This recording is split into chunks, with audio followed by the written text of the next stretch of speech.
And honored to have you with us here at KIDO Talk Radio. As you heard, the top of the hour there from Fox News Radio, that the travel ban is in play, at least for now. The executive branch has won when we're talking about the separation of powers, very different from what we had previous to Donald J. Trump. In addition to that, tax reform moves on. We'll get your thoughts on those views as well. Joining us now from the Media Research Center is Julie Sizemore. Julie, good to have you with us. Good morning. Good to be with you. Now, we take a look at the coverage here of President Trump versus President Obama. Is it different? Yeah, absolutely. It's wildly different what we see consistently since Donald Trump, even on the campaign trail, actually, but certainly since Donald Trump started living on Pennsylvania Avenue, that he is attacked for just about everything. Bad news gets reported. Good news gets underreported or not reported at all. And I think we saw just about the exact opposite for President Obama. He was routinely given a pass, especially on the economy. If things were bad, it certainly wasn't his fault, and it might not even get reported at all. Well, then you have some people calling this the Obama recovery, which is quite preposterous. However, the president's very different from other presidents because he engages in the media, whether it's in Twitter or calling them out to their face. We've never seen anything like this before, have we? Certainly not to this extent. I do think that he is very different in the way that he interacts with media from the vast majority of people, like in politics in general. So when we take a look at how this influences policy, how does it? Mm-hmm. Well, I'm sure that having an open, a politician willing to be openly hostile at times with the media changes the dynamic of the media, but it shouldn't excuse their choices of what to cover at all. For example, I just did a recent analysis looking at economic growth throughout this year, all of the GDP reports. Well, we've got good economic growth news, especially in the second and third quarters, being consistently ignored, like not even reported. In the entire time period I looked at, less than a minute of coverage of GDP. That can't be explained away by his interactions with the press specifically. Julie Seymour with us here as we continue on from the Media Research Center. Kevin Miller on KIDO Talk Radio. What about the stories being floated in the media that the president is unstable, that he's got dementia, that he's crazy? Again, I guess we could go back to George Bush, but they accused him of just being dumb. They're not calling President Trump dumb. They're calling him unstable. Is that accurate journalism? I have no way of knowing. I don't know the president personally. But I think that a lot of those characterizations and sort of personal attacks, especially to anyone who supports the president, they're going to come off as just being mean. And I will say, even though I didn't see this personally, I wasn't doing this back then. I'm a little too young, but I know that there were very negative characteristics for President Reagan. I recall George Bush being portrayed as stupid. I do remember that. Reagan, I think, a lot of people talked about him being too old, being various. There were negative characterizations of Republican presidents before Donald Trump from the media. I think there's more vitriol, or maybe it's because the news cycle is the way that it is that we see so much more of it now. Well, how does that impact, let's say, tax reform legislation, or, as we heard this morning here at KIDO Talk Radio, the travel ban being enforced by the Supreme Court, and allowing the president to do his job? How does that influence coverage of real news events? Well, I think it makes the coverage worse, but I'm not sure that without it that the coverage would be a whole lot better. Because unfortunately, the Media Research Center has been around.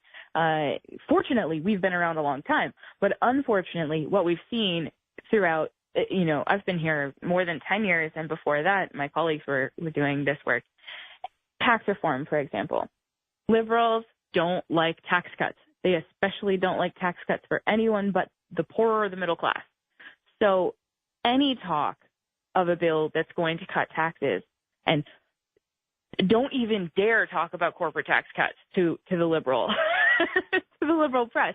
So they were already going to portray those things negatively. They were already going to run to experts. You know, for example, the Tax Policy Center has been cited for ages, even though they're a liberal organization. They're portrayed by the press as nonpartisan.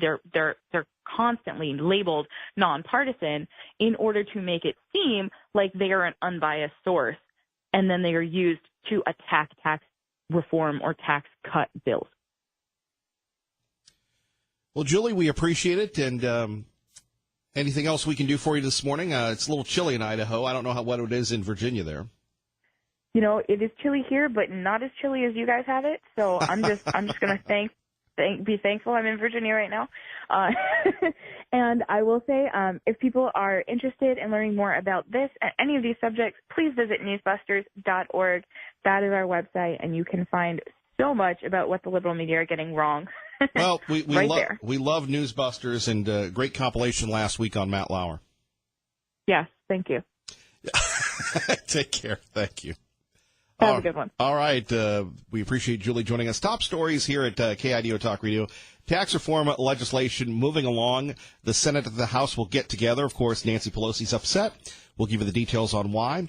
Also, the Supreme Court, a victory for the president, a victory for all of us here. The travel ban can be enforced, which is preposterous that the Supreme Court had to decide, right? Let's get the latest from our own John Decker here at KIDO Talk Radio. The Supreme Court is allowing the newest version of President Trump's travel ban to take effect pending appeal. The court's orders mean that the administration can fully enforce its new restrictions on travel from 8 nations, 6 of them predominantly Muslim. White House spokesman Hogan Gidley said the White House was not surprised by the Supreme Court decision, and Attorney General Jeff Sessions called the ruling a substantial victory for the safety and security of the American people. The High Court has urged appeals courts to move swiftly to determine whether the latest ban is lawful. For now, most citizens of Iran, Libya, Syria, Yemen, Somalia, Chad, and North Korea will be barred from entering the U.S., along with some groups of people from Venezuela. At the White House, John Decker, Fox News. You know the song that's going on in my mind right now, that old song from NSYNC, Bye, Bye, Bye. Look, America needs to be that city on the hill that President Reagan talked about. And if you don't know what that is, you can always Google or YouTube Reagan's city, that shining city on the hill. But one thing that America needs to worry about is its borders. It needs to keep all of us safe. And as I've said for years, and we're going on, next year will be our 23rd year here in broadcast radio, there has to be an assimilation process. And I think that's what we're struggling with. You know, too many people, they don't speak English. Too many people come in, they try and impose their own cultures, which they're free to do. However, the great image of America is the melting pot, not the salad bowl. And we'll talk a little bit about that as well. But the travel ban is a good thing. And make it a little bit more difficult for these folks to get in. And you're going to say, well, Kevin, you're going to hurt the good people. Well, the good people should be out of those places already. The good people understand that they live in a bad neighborhood, and they need to get out. Now, what are we going to hear? We're going to hear stories about how Trump is bad, how the Supreme Court is bad, how everybody else is bad. But I'll tell you the thing that is troubling. And we can talk about the tyranny of the bench. And who was it? The great one. And we'll just call him that. Wrote a book talking about the tyranny of the bench, the men in black. And we've seen that with this administration, right? We've seen that with the president wants to do something, and some circuit judge from Poughkeepsie, or in our case, Seattle, Washington, stops the president from doing his job. Now, I'm not a constitutional scholar, but Hamilton, Jefferson, and Madison never envisioned a circuit judge in the state of Washington stopping the president from doing his job. It's just not right. Let's go to the phones, and R&R joins us now with Kevin Miller at KIDO Talk Radio. Good morning, R&R. Hey, good morning, Kevin. I will have 2 subjects. I'll get there fairly quick. I appreciate what you're saying, a new vocabulary word for the day for Loser Larry is tyranny. I'm from Scottish heritage, and I'm in my working on the 7th decade of living on American soil. So I don't think loser liberal liberal Steve should be on the radio unless he can spell tyranny and give a definition. And secondly, another word for Stevie would be vitriol, if he could spell it and define it. I want to join the voice of reason named Peter down in Mountain Home, even though he uses the word flippin' a little too much. He's got a pretty good line on loser Steve's background. He was very inappropriate, I'm certain, with some herd sheep about 40 years ago, and he really needs to come forward and just acknowledge that he covers up his liberalism for his inappropriateness and his inability to describe communism and socialism. He's a socialist, and I'm sick of his voice in the morning. Now, to end on a happy note, okay. The present president deserves credit for creating an empire, having a family, being a father, and I think it's just truly a travesty to let these socialist commies be on the airwaves and discredit and defame and slander and libel him. And that's a good reason not to listen to any television and only to listen to 580 in the morning. Thank you for your beautiful voice in the morning. I appreciate it. Thank you, R&R. You have a good day. God bless. God bless. All right. First call out to Liberal Steve so early in the morning. Kevin Miller here at KIDO Talk Radio. Also coming up, the president is in the West. And unfortunately, yesterday, a couple big local stories, one in Melba, one involving our friends at Columbia High School, involving students with knives and threats and everything else. We'll talk a little bit about that, how we can keep our kids safe. That's next with Kevin Miller on KIDO Talk Radio. And blessed to be a part of your day. Kevin Miller in the morning here at KIDO Talk Radio. Troubling news yesterday at Columbia High School, one of our proud Promote Our Schools, Secure Our Future locations. Nampa police officers were notified of a stabbing that occurred yesterday about 1:15. There were multiple officers at Columbia High School for an unrelated incident. They responded to the scene and resolved the situation. What happened was, according to the police, a student was in the parking lot. It was a break in classes. There was a male and a female. Apparently, the male attacked the female with a knife. Thankfully, another student intervened and stopped the male student's attack. Officers responded to the parking lot where they located and arrested the male. The two had been in a prior relationship, and there was no threat, nor is there any continued threat to any students or faculty at the school. The female was transported to a local hospital where she was treated for non-life-threatening injuries. The male was going to be booked and have a few nights at the Southwest Idaho Juvenile Detention Center. He's charged with attempted murder. And when we hear these stories, what goes on in our mind? Well, the schools are this, the schools are that. I can tell you this firsthand. The folks at Columbia are incredible. And it's sad that this happened anywhere in Idaho. Columbia High School is always the first one that jumps on for Promote Our Schools, Secure Our Future for CapEd. By the way, we'll be at Nampa Junior High tomorrow. But I take a look at these things happening, and is it a sign of the times? I don't know. But you've got the situation, in addition to this, at Melba Elementary School, where a violent attack against Melba Elementary School was planned for Monday. But thankfully, Canyon County law enforcement and school district officials stopped it from happening, thanks to somebody who used the see something, say something routine, which Canyon County Sheriff Kieran Donahue said is essential when dealing with these threats. We'll get into that and how safe do you feel at school at 580-5436, 580-KIDO. And it reminds me of what I used to say on the Nancy Grace Show all the time. Things like that don't happen here, but they are. and we'll get your reaction to that coming up. First, we go to Liberal Steve, who joins us now at KIDO Talk Radio. Good morning, Liberal Steve. Hey, Buenos Dias, Idaho. Yeah, you betcha, by golly. Yeah, I didn't think they're supposed to have any guns or knives on campus. Well, schools are gun-free zones, and knives are not allowed as well. They are prohibited. Yeah, so how could they even have one? That's impossible. Well, here's the other thing. Unless you're going to, and they do this in, cities east of the Great River. They also do it probably in places you're familiar with, like Seattle or Compton or Los Angeles, or perhaps San Francisco. They have, metal detectors when you go into a school. Darn tootin'. That just creates jobs for everybody. Every time they put more fear into everything, it creates more jobs. And the GPA goes up. That's a good thing. I think the GPA is up due to fear. And what's with Papa not saying he's Papa this morning when he called?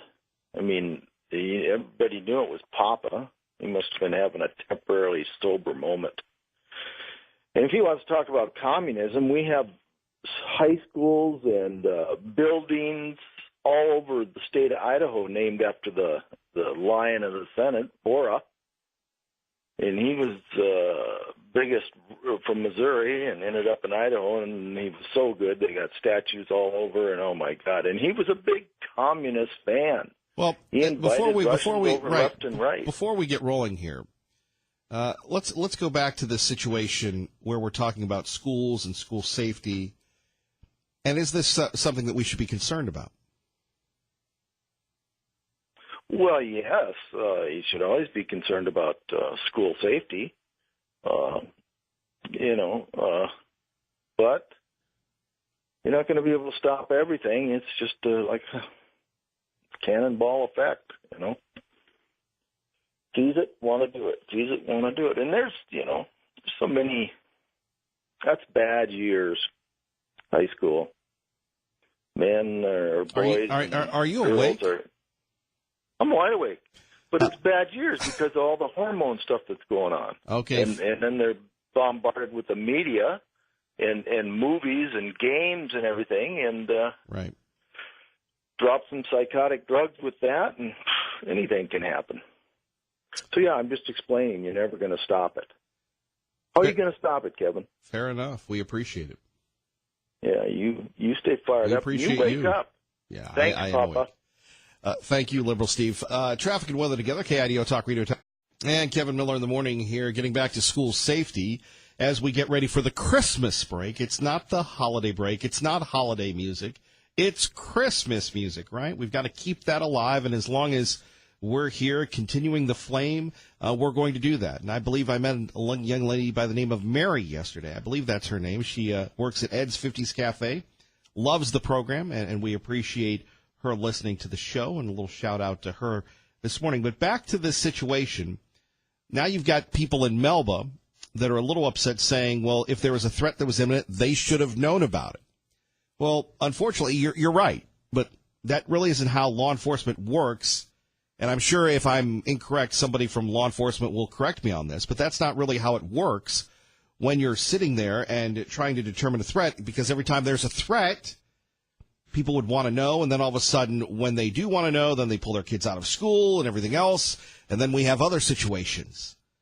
The whole bomb threat thing. And, you have news organizations that sometimes don't report bomb threats at schools. So you have two situations here. One, where you have a male attacking a female with a knife. Apparently they had a relationship. Now he's charged with attempted murder. Boy, that is so troubling. At 17. So 17 attempted murder in Idaho, you're going to get 20? Maybe 10? But 20 years? And 20 years in prison? Going in from 17, coming out right before you're 40? What a waste. I was talking to a young man yesterday who was frustrated. And I said to him, I go, look, life is about the long game. And when we react emotionally, when we react irrationally, these things happen. So let's hope this young man gets some counseling, and let's hope this young lady is okay, non-life-threatening injuries. And thankfully, you had a good Samaritan come in, and there were no deaths. There were no serious injuries. And look, I'm not demeaning what happened to that young lady, obviously. a non-life-threatening injury is still an injury. But here you have a Good Samaritan coming in and stopping the male perpetrator from actually moving on. I mean, if it is true that he tried to kill this woman, so be it. And the another part of this is, you know, I look at the staff at Columbia High School as one of the best in the state. They're always promoting their kids always coming on with us. But again, how do you prevent something in a parking lot, number one? Number two, at 580-5436, the situation in Melba. When you think of schools, when you think of safety, do you take a look at this and say, well, we should be notified of every imminent threat? Parents have been telling our friends at Channel 7 they wanted to know these things. They're frustrated, glad that it didn't happen, but they wanted to know. And who launches a threat against an elementary school? And I guess post-Sandy Hook, no place is safe. So we'll talk a little bit about that next. You're listening to Kevin Miller on KIDO Talk Radio. Good morning, Maggie. Good morning. And Kevin Miller in the morning here. Don't forget, tomorrow we will be at Nampa Junior High School, thanks to our friends at CapEd Credit Union, promoting our schools and securing our future. Let's go live to Miami.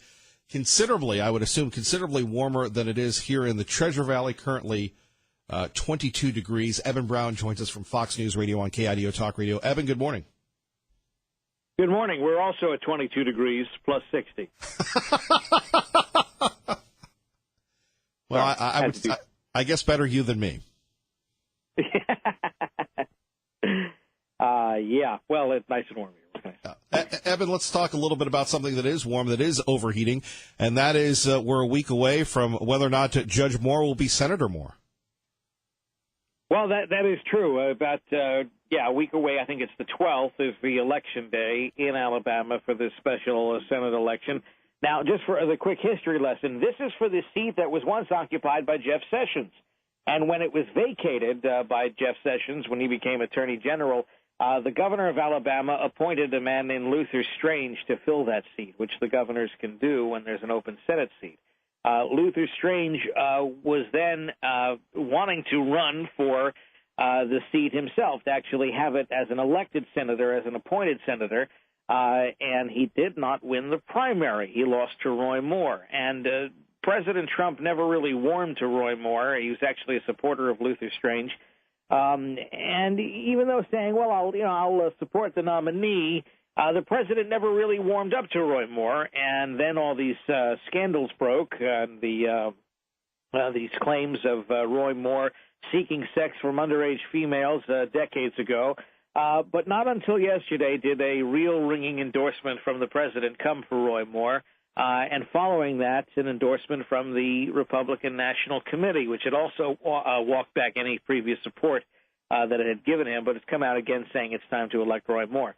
This goes to show that there is a chance Roy Moore, despite everything that has been accused of him, has a real shot at winning this. And let's face it, politics is politics, and if the Republicans can hold on to that seat in the Senate, they're going to hold on to that seat in the Senate.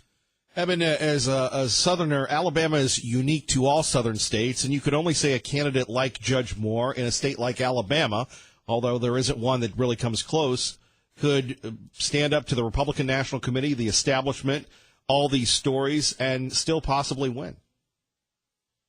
I don't know if Alabama is really all that unique in that regard. What we have seen is a lot of pushback from Republicans who have been accused of things to say this is not true. This is part of a political assassination attempt, if you will, against me because of my popularity. And we have seen these things happen throughout the past couple of election cycles, and mostly they have been aimed at Republicans. We've seen it even with the president himself, not cowering and not admitting to anything, and certainly standing quite defiant and insisting that a lot of things being said about him isn't true. And the end result is that this has proven to embolden support. And we've seen the president succeed with this, and we might even see Roy Moore succeed with this. And whether or not we would see people like Al Franken succeed with this, we don't know. It depends. So far, there has been no chance that Al Franken would step down from his role. One assumes he would run for re-election when his term is up, and he's facing very similar not entirely the same, but certainly similar accusations. Well, and my friends in Alabama still think that the president could make a surprise swing in there.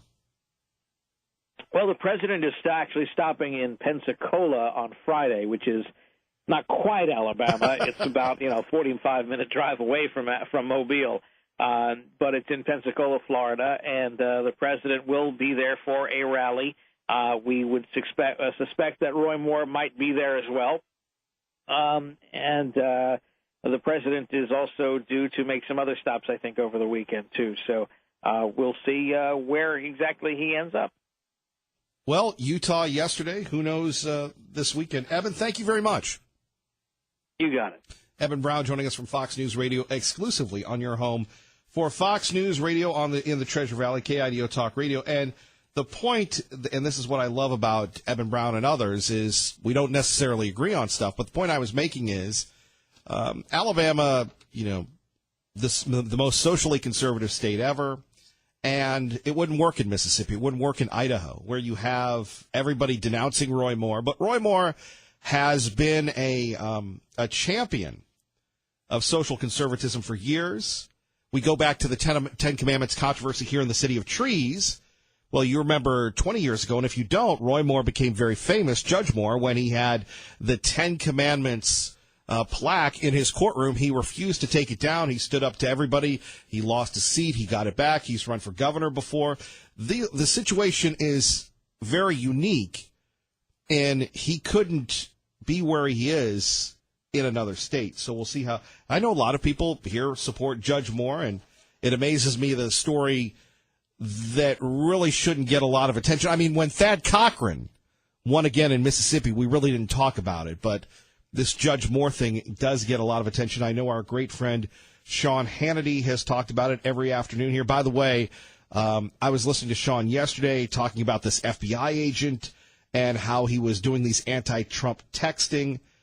And that's why we love to have Chuck Ambrose on, just because it gets so confusing. But hearing Sarah Carter tell Sean Hannity that this agent was, he's the one that changed the language in Comey's the report on Hillary Clinton, he interviewed Hillary Clinton. Truly, I think why a lot of people have trouble believing what's going on with the FBI. It's a work of fiction. The whole thing is, but it's happening factually in our world today. A couple local stories that we'd love to get your thoughts on. This imminent threat that was going to happen in Melba at the elementary school. It has been quashed thanks to the great work of law enforcement. Parents exercising their First Amendment say, look, we should have known about this. Is it the school's responsibility to publish these threats? Then the bad guys win. Or do you keep it on the low at 580-5436, 580-KIDO? And look, when it comes to your kid, that's priority number one. That's safety number one. Then we have the situation with our friends at Columbia High School. We wish them well today. The kids, the students, you had two 17-year-olds, a male and a female. Allegedly, the male stabbed the female. She has non-life-threatening injuries. As she was taken to a hospital, he's been charged with attempted murder. Now, I wish that we could have some type of magic elixir. We could have some type of magic pill that everything would be wonderful. And some people are medicated that way, and rightfully so. But on the other hand, when it comes to keeping everybody safe, it's best, not to overreact, but your reaction when you hear these stories. And I'm going to sit back, and a lot of people are going to say, well, these schools are bad. No, the schools are good.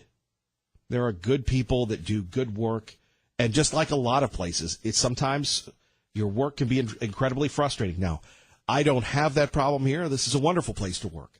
However, you have dynamic tension, creative differences, things get uncomfortable, and things happen.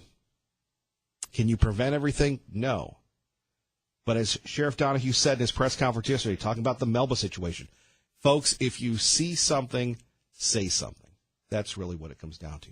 Coming up next, we'll talk a little bit about the travel ban. Get your thoughts on that at 580-5436, 580-KIDO. We're now one huge step closer to delivering to the American people the historic tax relief as a giant present for Christmas. Remember I said we're bringing Christmas back? Christmas is back. bigger and better than ever before. We're bringing Christmas back. You know, isn't it great that America and Christmas is back? Now, before you go here, before we take a break, let's just hear, what type of person would you want to spend your Christmas with? This gentleman. Massive tax cuts and reform through the Senate just happened, and we have a final step to go, and I predict we're going to be very successful. I'm sorry, I wanted to play that Christmas clip again. However, or this person. This is Armageddon, a gift to corporate America of $1.5 trillion, could be up to $1.5 trillion, will be paid for by the growth it creates. And even their own people say, nonsense, not true. Talk about Debbie Downer. Wouldn't you rather have Donald Trump as a guest at Christmas as opposed to Nancy Pelosi? Kevin Miller, KIDO Talk Radio. Blessed to be part of your day. Kevin Miller in the morning here at KIDO Talk Radio. Phone number is 580-5436, 580-KIDO. So really, when you think about winning and what we're going through and the great renaissance we're having in America today, it's unfortunate that the press, the bastions, the champions of the First Amendment, decide not to report the truth. But thankfully, we have that here. So who would you rather have for Christmas? This guy? We're now one huge step closer to delivering to the American people the historic tax relief as a giant present for Christmas. Remember I said we're bringing Christmas back? Christmas is back, bigger and better than ever before. We're bringing Christmas back. Bringing Christmas back. It's great to have Christmas back. Or would you rather have Aunt Nancy? This is Armageddon, a gift to corporate America of $1.5 trillion, could be up to $1.5 trillion, will be paid for by the growth it creates. And even their own people say, nonsense, not true. Let's go to the phones. Cindy, good morning. You're on with Kevin Miller at KIDO Talk Radio. Good morning, Cindy. Kevin, Nancy Pelosi, she is clueless about Armageddon, and they always use these bombastic, sensationalistic words. You know, I mean, yeah. The reality of the situation, I loved what you said, Kevin, about looking to the long game, and whether it be Judge Moore or when Donald Trump was running. You know, that was what this election was all about, our president, and I am so blessed that on their Christmas card from the White House it says Merry Christmas. And, you know, the pushback, you know, that Donald Trump, I can't think in the last year, he has just been like a salmon going upstream, just pushing back at everything. I mean, look to what would have happened. You would have never had these rogue courts taken to check or the Ninth Circuit, but with a 7-2 vote yesterday, you know, he fought all the way to the Supreme Court to keep us safe. And I'm sure teachers are trying to do that in school. Our Sheriff Donahue, I know these men in blue, they are trying to keep us safe. You know, individuals who choose, you know, violent acts will always be out there. And I think, you know, not only when you see something, I come from outside New York City, and you say something to one another, but you have to go do something. You have to pick up a phone. Who did not see what was happening in that casino? I've worked in them. I'm still sickened by that. Just because someone doesn't have a non-life-threatening injury, those people, whether have been, you know, in that, you know, a facility, that country concert or any place else, they will live with that to the rest of their life, and if they believe the Lord, till they go home. So, you know, everybody needs to be vigilant and push back. I am just blessed yesterday. So many great things happened with Utah, that our president, you know, look at Alabama, look to the long game, and that's what the Republicans needed to do, and a lot of them, except I'm going to say this right out, Raul Labrador was right on the bandwagon. He seemed to get that and come behind our president during the election because he saw the future, and this is the future now. So Yahoo for property rights and land to the citizens back, restoring that in Utah. I'm just thrilled with what's happening, and this is a very, very Merry Christmas for me because of our president and trying to do every single thing he said during his campaign and speaking life back into this country. So I'm just really thrilled by all the yesterday's events. And just as an aside, I'm sure hoping that Jerusalem will be the capital of Israel. Cindy, thank you for the call. You're welcome. Bye-bye. Bye-bye. 580-5436-580-KIDO. I don't know if she answered the question, who would you rather have as a dinner guest for your Christmas party, Nancy Pelosi or Donald Trump? But, well, that's the magic of Cindy. KIDO Talk Radio time is 6:56, traffic and weather. And we continue on taking your phone calls at 580-5436-580-KIDO. And as you're getting the kids ready for school, our top two local stories having to do with school safety. You had a young lady stabbed at Columbia High School. She's okay. Apparently, according to Nampa Police, the person that stabbed her, they were in some type of relationship, a male. Thankfully, the good news of the story is somebody interceded and stopped this person. Now you've got the accused, 17-year-old kid. He's going to be in jail, charged with attempted murder. And to the staff at Columbia, y'all do such a great job. Thank you very much. Doing your best to keep kids safe. And then you have the situation in Melba involving the elementary school where there was an imminent threat. Sheriff Donahue, others, having the news conference saying that it had been stopped. And we get lulled into a sense of security. We get lulled into a sense of safety. And yet we have the remnants of Sandy Hook. You know, I'm thinking to myself, well, who in their right mind would attack an elementary school? And then I'm thinking, well, there was Sandy Hook, right? There's evilness in this world, and that's why we all need to band together. We need to stay together in prayer, in belief, in doing the right thing. And too often, and I don't want to say that about the local media here because we do honor good works. Everybody does here. Everybody in television and us here in radio, we honor good works. But in other places, they don't. They always say, well, why did you do that? Because it was the right thing to do. Right? And that's what it comes down to when we're talking about kids and everything else. And I hope and pray that those people that are okay, that horrific traffic accident that we covered yesterday, somebody getting T-boned and such, what's the lesson? Patience, I suppose. What's next? Fox News on your radio or your mobile device on your home for Fox News here in the Treasure Valley. KIDO Talk Radio.